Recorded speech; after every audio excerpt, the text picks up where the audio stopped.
mon pays natal, j'ai vu une scène d'une tristesse infinie.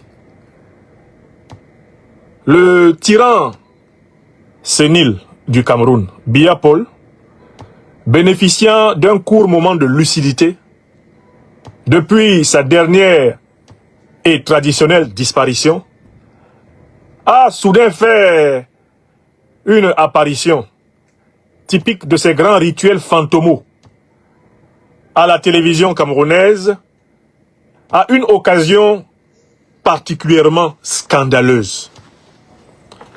Pour rappel, M. Biya, qui vit dans les meubles de la République du Cameroun depuis 1961, à la suite de la recommandation des colons français du Cameroun, à la tête desquels le docteur Louis-Paul Ojoula, qui l'aimait beaucoup, M. Biya, qui a hérité en 1982 par la volonté du président français François Mitterrand, punissant le valet france-africain Amadou Ahidjo de la fonction de président de la République bananière du Cameroun, M. Biya, comme son prédécesseur, n'ont jamais accepté une concurrence loyale pour l'exercice des fonctions de président de la République. Pour mémoire, le prédécesseur de M. Biya, à savoir Amadou Ahidjo, a été imposé à la tête du Cameroun par une guerre atroce, une guerre d'extermination, un génocide du peuple camerounais mené par l'armée coloniale française entre 1955 notamment et 1971. Une guerre qui a coûté au peuple camerounais au moins 1 million de victimes. À l'occasion de cette guerre, l'armée coloniale française ne s'est privée d'aucun moyen de répression. Elle a fait usage de bombardements aux armes chimiques, dont notamment le napalm. Elle a pratiqué les déportations de populations entières à l'intérieur du territoire.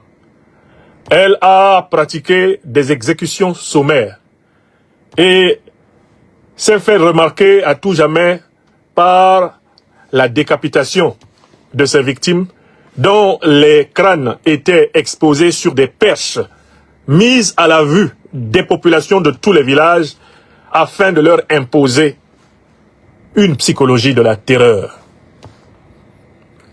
C'est à ce prix que le leadership, qui se battait pour une indépendance totale et réelle de mon pays natal, le Cameroun, et qui était incarné par le Mpodol Ruben Oumniobe, par son successeur, le docteur président Félix Roland Moumié, par le docteur en sciences économiques Castor Osende Afana, par le professeur Ernest Wandié, pour ne citer que les plus éminents des hommes de cette époque-là, ce leadership a été assassiné par les bons soins de l'armée coloniale française et de ses supplétifs africains.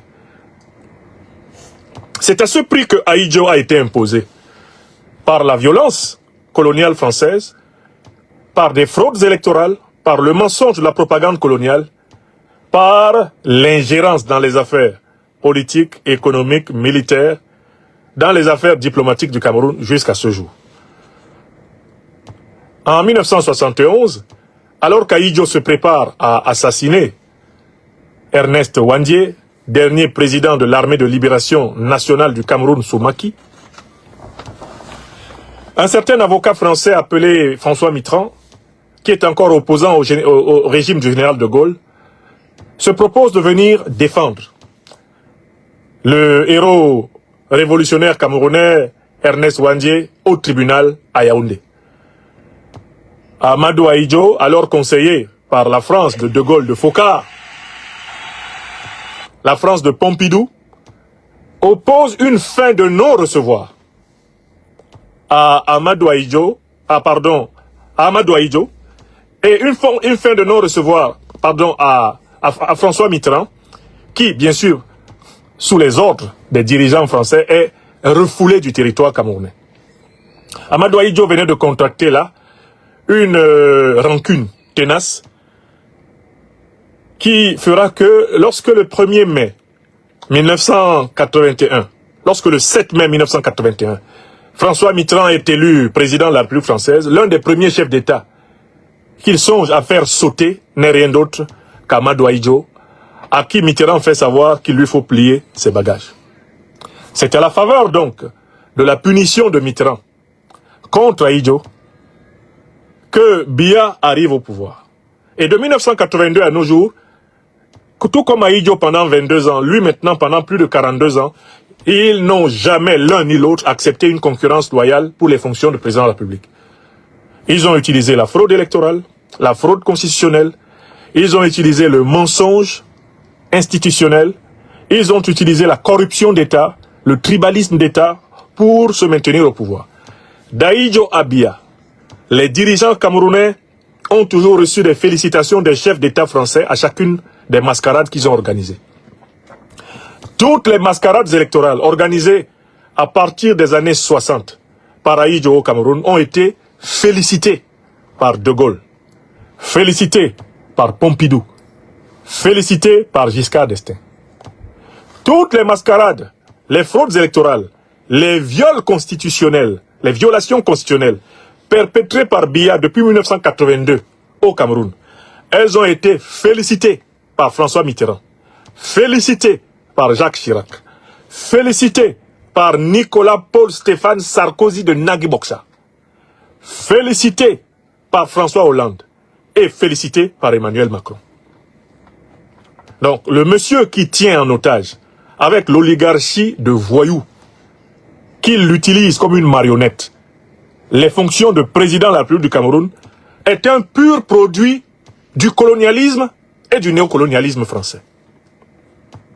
D'ailleurs, lui-même déclarera à la fin des années 80, devant la presse internationale, « Je suis le meilleur élève de la France ». Ce sont les propos de Paul Biya. Je vous ai souvent dit que j'ai mes souvenirs d'étudiants dans les années 90 à l'Université du Cameroun lorsque, militants du Parlement des étudiants, nous participions aux manifestations. Je me souviendrai toujours que, alors que les forces de police et de gendarmerie nous fonçaient dessus, parfois même carrément l'armée, parce que M. Biya ne s'est jamais gêné pour sortir l'armée contre les civils, dans le ciel souvent, dans les hélicoptères, tirant les grenades lacrymogènes, les bombes lacrymogènes, et même parfois tirant à balles réelles sur les masses mobilisées, on voyait des officiers français. La répression contre le peuple africain du Cameroun, comme plusieurs autres peuples africains, tout au long du XXe siècle, et même au début du XXIe siècle, a souvent été le fait de forces de défense et de sécurité nationale, accompagnées de forces de défense et de sécurité françaises. De telle façon que, dans un pays comme le Cameroun, la répression du régime contre le peuple et la répression de la France contre le peuple ont souvent été confondues.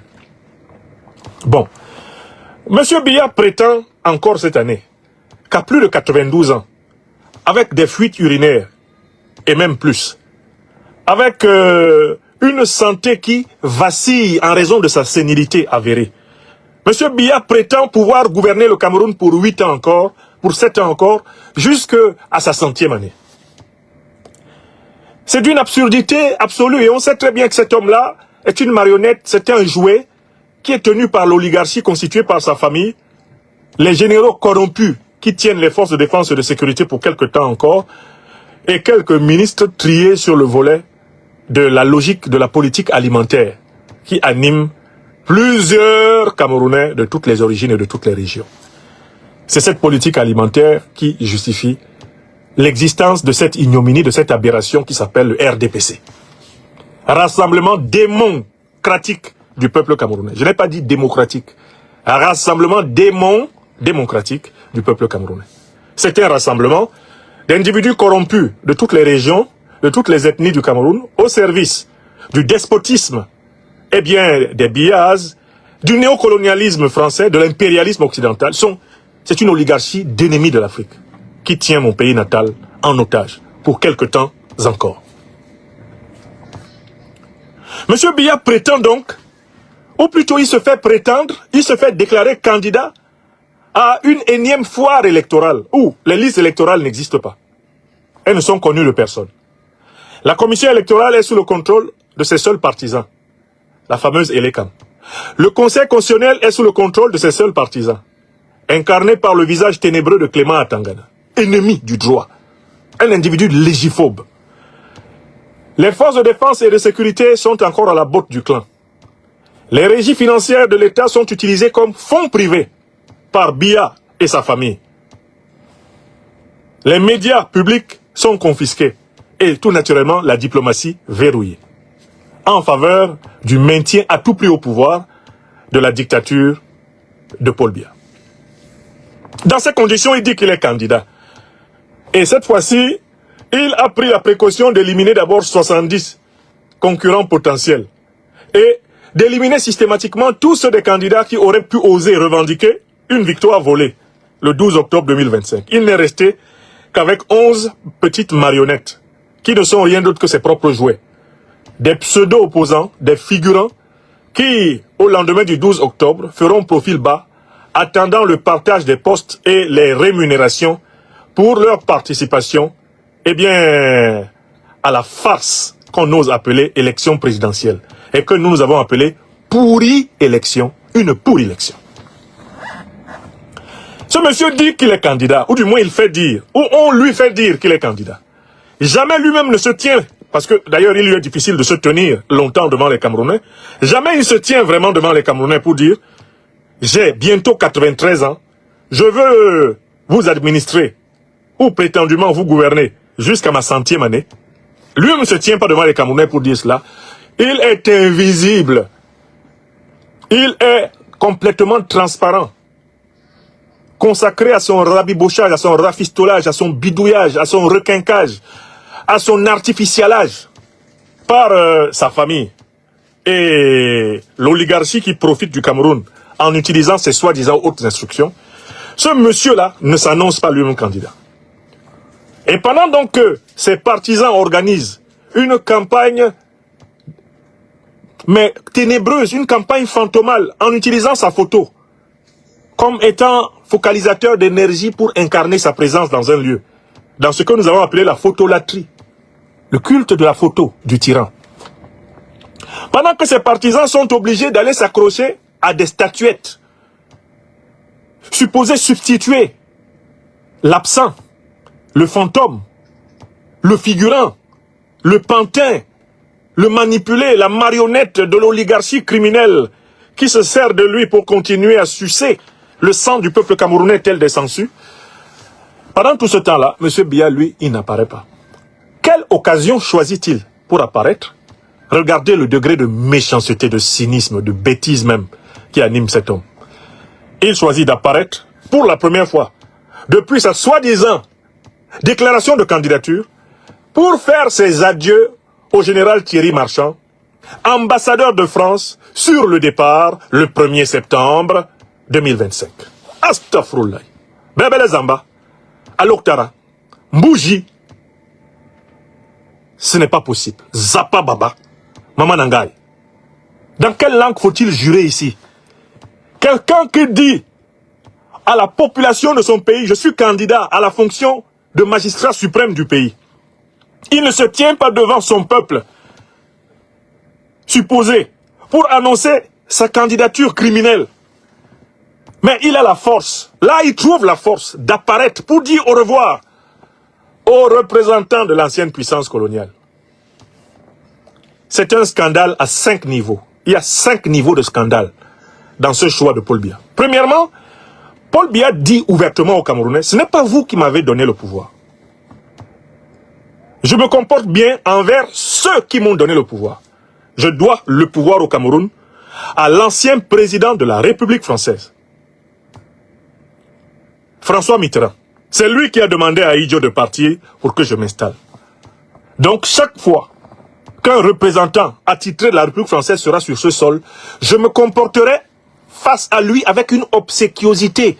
Je serai agenouillé, je serai à ses quatre soins. Car moi, Paul Biya, je sais très bien que c'est le docteur Louis-Paul Ojoula qui m'a fait entrer en politique en 1961 parce qu'il me trouvait très beau et qu'il aimait les beaux garçons. Et moi, Paul Biya, je vous le dis très clairement que c'est François Mitterrand, président français, qui a choisi que je remplace Ahidjo. Ce ne sont pas les Camerounais. Je vous dis très clairement ce que je vous avais déjà dit. À la fin des années 80, je suis le meilleur élève de la France. Donc, premier élément, mépris total, désaveu du peuple camerounais et en même temps affirmation de son allégeance à la France. Et bien, par ce comportement, rappelle les fondamentaux de son pouvoir et il indique qu'il a tout perdu sauf la mémoire. Il sait à qui il doit le pouvoir. S'il se comporte avec obséquiosité envers le représentant français, c'est parce qu'il sait qu'il doit son pouvoir à la France. Je mets au défi les prétendus analystes politiques qui, sur la place du Cameroun, essayent de présenter M. Biya là comme un panafricaniste anticolonialiste. Ce n'est pas vrai. Paul Biya n'est ni panafricaniste ni anticolonialiste. Il est un pur produit du colonialisme et du néocolonialisme français. C'est ce qu'il a rappelé là. Mais il y a une deuxième leçon dans cette affaire. La deuxième leçon est une leçon géostratégique. Pourquoi Paul Biya tient-il à faire ses adieux au représentant du président français, au général Thierry Marchand, qui est désormais remplacé par un énarque de la diplomatie française, l'ambassadeur Sylvain Riquier. Pourquoi Paul Biya tient-il à lui faire ses adieux? Mais parce que le général Thierry Marchand représentait progressivement pour Paul Biya la menace que la France lui fasse un coup d'état néocolonialiste à la Oligui Nguema ou à la Mamadi Doumbouya à Yaoundé. Ça fait plusieurs semaines, plusieurs mois, plusieurs années que bruissait l'idée qu'on n'avait pas choisi d'installer un général d'armée à l'ambassade de France à Yaoundé comme chef de la mission diplomatique, sans avoir en arrière pensé que il serait nécessaire de remplacer le vieux tyran et de court-circuiter la révolution camerounaise, d'empêcher que les Camerounais, à l'instar des Maliens, des Burkinabés ou des Nigériens, ne doublent le néocolonialisme français en installant une élite révolutionnaire, politico-civilo-militaire à la tête de l'État, en faisant tomber Biya. Donc très tôt, Paul Biya a compris que ses maîtres, les colons, les néocolons français, avaient choisi d'avoir un petit plan B. Au cas où Biya et son oligarchie de criminels en col blanc ne parviendraient pas à tenir la situation, on organiserait un coup d'état de palais, une révolution de palais, un coup d'état néocolonialiste, et on volerait une fois de plus au peuple camerounais l'occasion d'exercer sa souveraineté en lui imposant des militaires apparemment révolutionnaires mais réellement au service réactionnaire de la domination néocoloniale et coloniale française et occidentale. Paul Biya a flairé cela et c'est probablement lui qui a demandé le départ du général Thierry Marchand. Alors, en réalité maintenant, en venant lui dire au revoir, Paul Biya veut apaiser ses maîtres en leur disant « J'ai demandé son départ, mais je ne suis pas impoli. » Vous voyez, moi qui suis aux abonnés absents, je me suis même fait annoncer candidat à une élection présidentielle sans apparaître une seule fois physiquement devant les Camerounais. Mais pour dire au revoir au général Marchand que j'ai chassé, parce que j'ai demandé au président Macron sa tête, je fais profil bas en disant à la France « Mais je représente vos intérêts. Pourquoi avez-vous besoin d'installer un général ici à l'ambassade pour prévoir au cas où je ne parviens pas à maîtriser les Camerounais dans les enclos tribaux et manteaux où je les ai enfermés, de me remplacer par un militaire qui serait votre Oligui Nguema bis, qui serait votre Mamadi Doumbouya bis. » Donc, en même temps que c'est lui qui a exigé le départ du général Marchand, parce qu'il ne le sentait pas, parce qu'il ne le sentait plus, Paul Biya tient à montrer que c'est pour mieux servir la France. D'ailleurs, vous allez voir la qualité de l'accueil qu'il va réserver, au nouvel ambassadeur, Sylvain Riquier. Ce sera un accueil pour dire, mais voilà, c'est exactement ce que je voulais. Avec vous, on peut quand même avoir un langage beaucoup plus acceptable, parce que vous êtes un énarque. Donc, je tiens à insister sur le fait que Paul Biya sait que ses maîtres français souhaiteraient le remplacer. Non pas par quelqu'un qui servirait les intérêts du peuple camerounais, mais les intérêts vitaux et stratégiques de la France. Donc, ils ne sont pas loin de recourir à une solution comme celle du Gabon ou celle de la Guinée contre lui. Paul Biya le sait. Et il est sorti pour ça. Maintenant, il y a une troisième raison pour laquelle M. Biya sort là. Et la troisième raison, elle est tout bonnement médicale. Quand M. Biya se porte à peu près bien pour le vieillard qu'il est, c'est-à-dire quand il a une longue plage de lucidité, quand il a un petit regain de force physique, on essaye de tout faire pour lui faire une activité politique essentielle.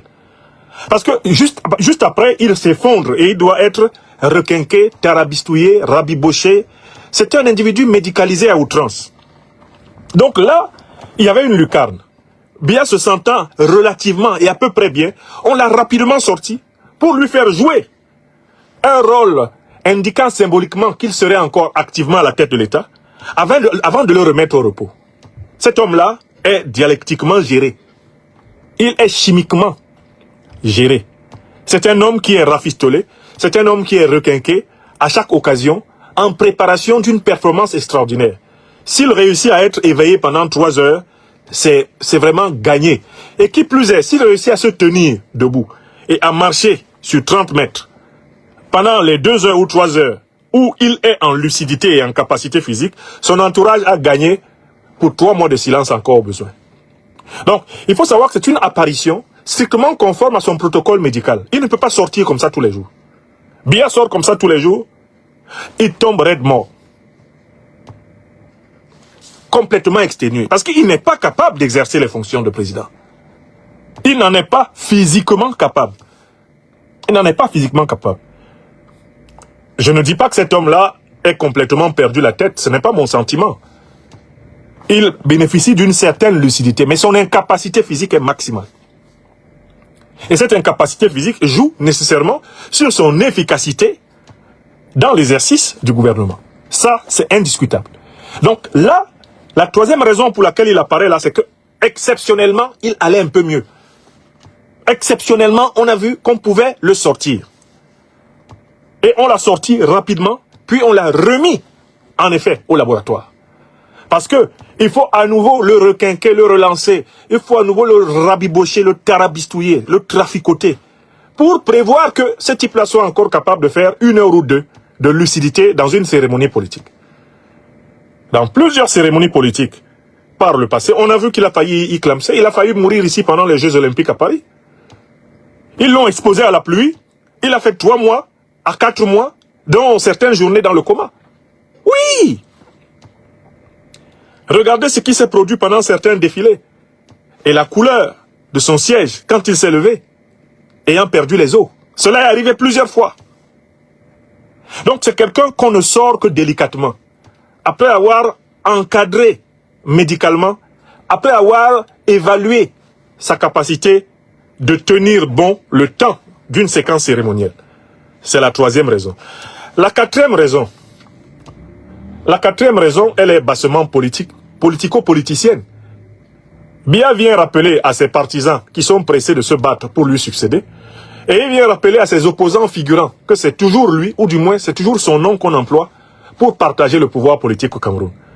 Par cette apparence, il nourrit son petit ego de l'illusion qu'il est encore le chef, alors qu'il est l'otage de sa femme, la première dame Chantal Biya, l'otage de son fils qui est pressé de lui hériter, de lui succéder. Il est l'otage des généraux qui tiennent les unités capitales du pouvoir. Il est l'otage des présidents et directeurs des entreprises d'État stratégiques. Il est l'otage de ceux qui, en réalité, à travers lui, continuent à remplir leurs comptes dans les paradis fiscaux, leurs comptes dans les planques bancaires d'Occident, d'Amérique et du Moyen-Orient, et je ne sais, et j'en passe. Paul Biya est en réalité un homme pris en otage par son clan. Son clan ne veut pas partir, et son clan est prêt à le maintenir, même artificiellement en vie, le plus longtemps possible, afin de continuer à piller le Cameroun. Enfin, il y a une cinquième raison que je vois dans cette attitude de Paul Biya envers les Camerounais. Paul Biya a un seul problème, lui personnellement, c'est de mourir au pouvoir et être enterré au Cameroun. Pourquoi? Parce que lui, celui qui lui a transféré le pouvoir sur ordre de Mitterrand, à savoir Amadou Ahidjo, il l'a fait mourir en exil et enterré au Sénégal. Ahidjo, le premier président choisi par les Français pour notre République bananière du Cameroun, est mort en exil et a été enterré au cimetière de Dakar-Yoff. Paul Biya, qui connaît la loi d'action-réaction, est habité par une peur absolue, totale. La peur de se retrouver en exil et d'être enterré en exil, comme il l'a fait pour Ahidjo. Donc, à la fois, c'est quelqu'un qui veut vivre et qui veut mourir au pouvoir. Il veut vivre au pouvoir, ça, il a sacrifié sa dignité depuis 1961 pour accéder aux positions politiques qu'il a aujourd'hui. Mais il veut surtout mourir au pouvoir, parce qu'il pense que c'est ainsi qu'il bénéficiera d'une sépulture, qu'il bénéficiera de tous les mausolées en toc qui sont en train d'être construits pour lui et pourtant qui voleront tous en éclats. Dès que les Camerounais sortiront par millions dans les rues du Cameroun, les premiers monuments auxquels ils vont s'en prendre sont les bustes de Paul Biya. Ce sont les premières cibles monumentales qui vont tomber. Avant les monuments dédiés aux puissances coloniales. Moi, je vous le dis, une autorité n'aura même pas eu le temps de dire on ne veut plus de ce monument dédié à un colon, que ce monument sera déjà tombé. Le combat légitime mené par le commandant, le combattant Mbouamasok Batalon ou Esamahoha, ce combat-là, en fait, c'est le combat que portent en eux tous les Camerounais. Raser complètement l'orgueil, l'arrogance coloniale et néocoloniale sur le terrain symbolique du pays. Des statuettes comme celle de Leclerc à Douala, elles sont en sursis. Hein? Tous les colons qui ont reçu des honneurs sur la terre d'Afrique, leurs statuettes, leurs monuments sont en sursis. Ils seront tous déplacés. Ils seront tous mis sous scellés dans des musées pénitentiaires. Moi, c'est ça la meilleure solution. On les démonte, on les met sous scellés, comme on enchaîne le diable avec ses démons dans les tartares. C'est comme ça qu'on doit enchaîner ces machins-là. Et organiser même chaque année des cérémonies de bannissement de ces criminels de la mémoire. Parce que s'ils disparaissent comme ça par pulvérisation, par casse, tout ça, ils risquent de s'éparpiller dans le pays et même par leur reste de maudire le pays. Non, il faut les rassembler, tous les enchaîner quelque part. Et à cet endroit-là, on les maudit pendant des siècles et des siècles.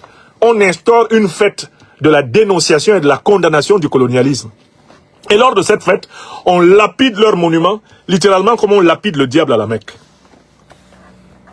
Non, Paul Biya, je ne sais pas pourquoi ses partisans courent. On connaît son problème. Son problème, c'est d'être enterré au Cameroun. Son problème, c'est d'avoir des monuments au Cameroun. Et ainsi de protéger, pour ainsi dire, son héritage volé à l'État camerounais, ses héritiers voleurs de l'État camerounais. Et maintenant, essayer de voler la mémoire du peuple camerounais en se présentant comme un serviteur de la libération du Cameroun, alors qu'il en est un fossoyeur. Parce que regardez, même la commission qu'il a mise en place avec le président Macron, c'est une foutaise. Ils mettent en place une commission qui reconnaît la guerre de la France contre le peuple camerounais.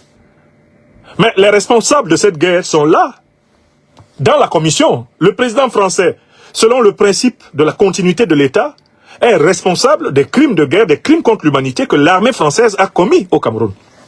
Il faudrait ouvrir des procès ici pour juger tous les militaires qui ont commis des crimes de guerre, des crimes contre l'humanité, des déportations et des génocides au Cameroun. Beaucoup sont vivants. Ils ne sont pas tous morts. Les administrateurs coloniaux qui ont participé à cette barbarie, beaucoup sont vivants. Il faut les juger, ce sont des crimes imprescriptibles en droit international. N'est-ce pas? Le président français n'ouvre pas une seule procédure judiciaire contre les criminels de guerre, les criminels contre l'humanité, les génocidaires de l'armée française, qui ont opéré sous les ordres de l'État. Il n'ouvre rien. Et puis de l'autre côté, celui qui a reçu le rapport, c'est l'un de ceux qui ont perpétré le crime. Paul Biya. Depuis 1961, il était l'un des bras droits d'Ahidjo. Il devient en 1975 son premier ministre. Il a été son secrétaire général à la présidence. Il a été son conseiller spécial pendant la période de l'extermination des Camerounais. Voilà quelqu'un qui a participé à l'élimination d'1 million de Camerounais et qui aujourd'hui reçoit un rapport qui condamne l'élimination à laquelle il a participé et essaie de féliciter ceux qui ont écrit le rapport, sans voir que le rapport l'accuse. Et que le premier à être au banc des accusés, ce serait d'abord lui et tous les dirigeants néocoloniaux et coloniaux français qui ont participé à cette barbarie contre le peuple camerounais.